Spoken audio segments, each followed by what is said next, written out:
Talking about insecurity, when we just thought that okay, everything is going down, there's a bit of relative peace and so on and so on, and then we just had another attack in Barkin-Ladi local government areas in about two districts, the Fan district and the Rock district. I think that is heartbreaking for most of us that have been praying, have been hoping and seeing what we can do to add, to contribute to the success of the peace of Plateau. Zwana, what's your take on that?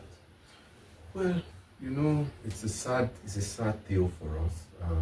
I remember the other day we were talking about these issues, and it was really heartbreaking. I remember. And here we are again.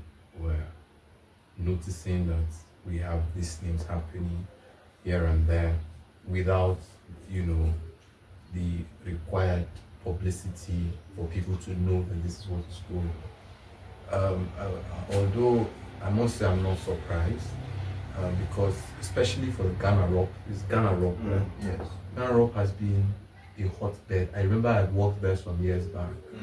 It has been a hotbed for murder, kidnappings, and all sorts of vices. People are dying silently, and nobody is reporting it, or it is underreported, if you like. And for me, for us, there's little we can do outside calling government to do the necessary. And then you begin to wonder, we still have security operatives in these areas. What is going on? These areas, these particular areas, the Fan District and Ghana Rock particularly, are places that have been known to be flashpoints.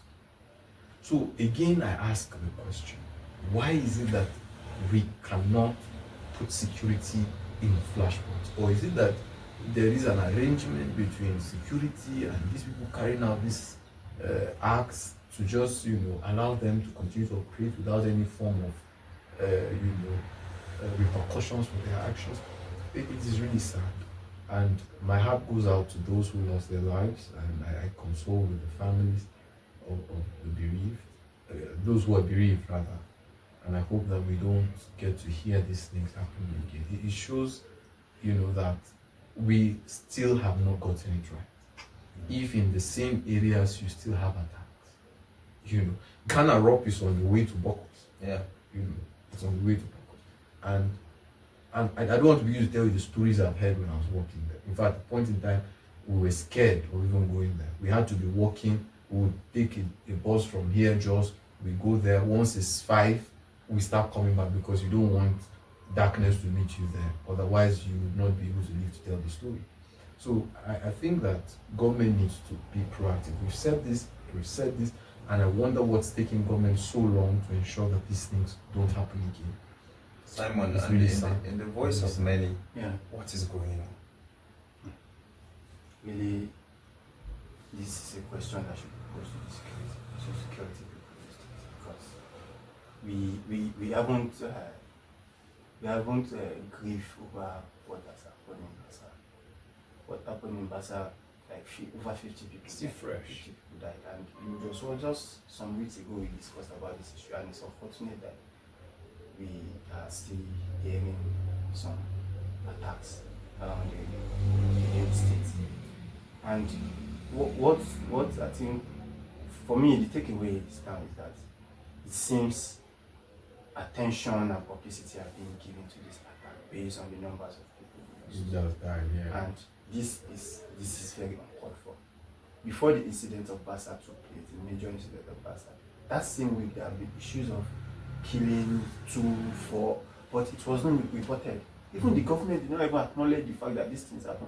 This one that we are just talking to the alarm back, like, I don't think the government have released any final, official statement. So it seems the number of people that died will determine the attention and the publicity, and it's so bad. It's so bad. Let every life be sacred. That let the same attention that be given to whichever attacks that happen in any local government should also be given to other local governments. So now, without this attention, it was the attention that the Bassa incident got that brought the Minister of Humanitarian Affairs, brought prominent people, even that DIG cause operations, so the attention NSA. and then NSA. and then this attention, at least it will not bring back the dead, but at least it gives a signal that something happened. And then, going to be done. and then civil society came to give aids to relieve. So what about these ones that have lost people to in their village and nobody's giving attention? Who goes there to console with them? Who goes there to give them relief material? So the same publicity that others got, others should be given. Delving deep into the security issues, the honest truth is that if we had to really, really go into it, we won't even leave this place. Because there's quite a lot of questions to be asked. You know, for instance, there are people who claim responsibilities even over the years. What has been done? You know? So, What have been done is that we call them for meetings and we say we want to have peace talk. yes. And you know, another thing is that when we call them for that meeting, or when they are called for that meeting and so on, and then the next thing again, we hear that they are foreign invaders. So which one are we really exactly working? So you're are they foreign invaders? You know, if they are foreign invaders, who are the ones that are coming for the meeting? Exactly. You know, I was just in Plateau South, I think some weeks last week rather, for a meeting organized by Center for Humanitarian Dialogue. I was basically discussing peace and security within Plateau South, and I was representing Langtown of Louisburg. Now, surprisingly, when we got there, we saw people representing different groups, and of course, steering committees were formed. I am part of the steering committee for Langtown. And when we sat down, in my mind, I was like, does this meeting go to imply that on this table there are people who are causing problems in Plateau South? And if that is the case, why not just arrest the person from here?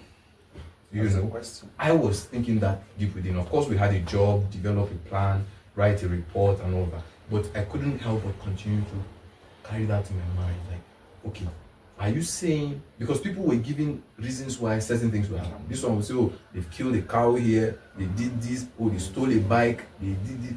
And I'm like, oh, so is this now enough reason to justify killing a person?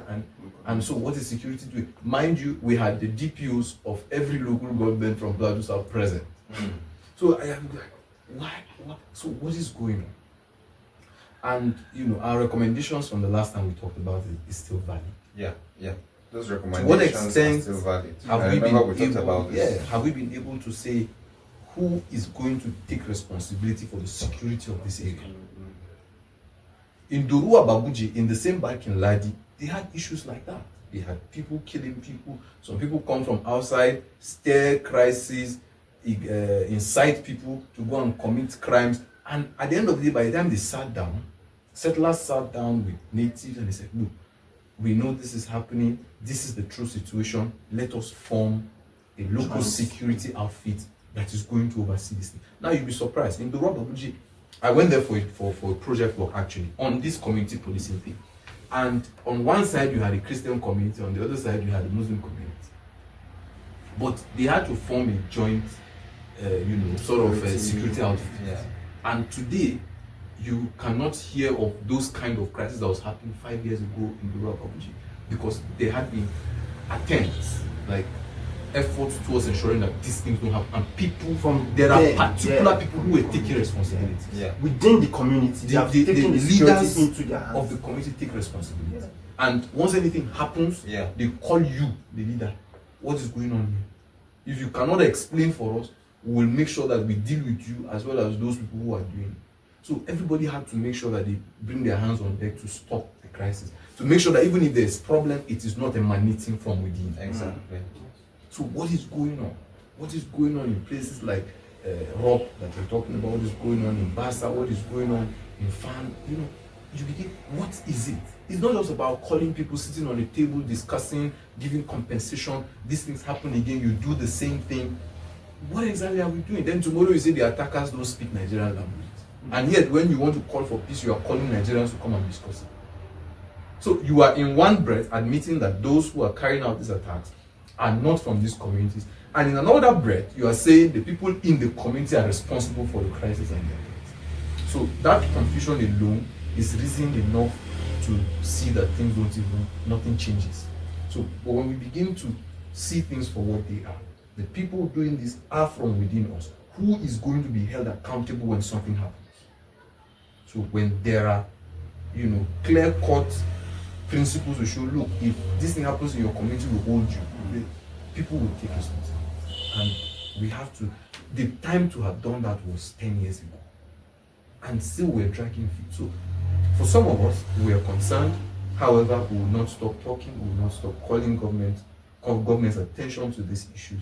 And we hope that they begin to apply their thinking caps to do things a lot more differently. And let's walk away from the usual cliche. We're on top of the matter. They will be brought to book, and so on and so forth. Condolences and all those issues. I think it's high time we get off those kind of things. All right, nice guys, well done. Thank you. Till we meet next time again. Sure. All right, thank you very much, guys, watching this Let's Talk Plateau. Please subscribe to this channel as we continue the conversation. Thank you very much.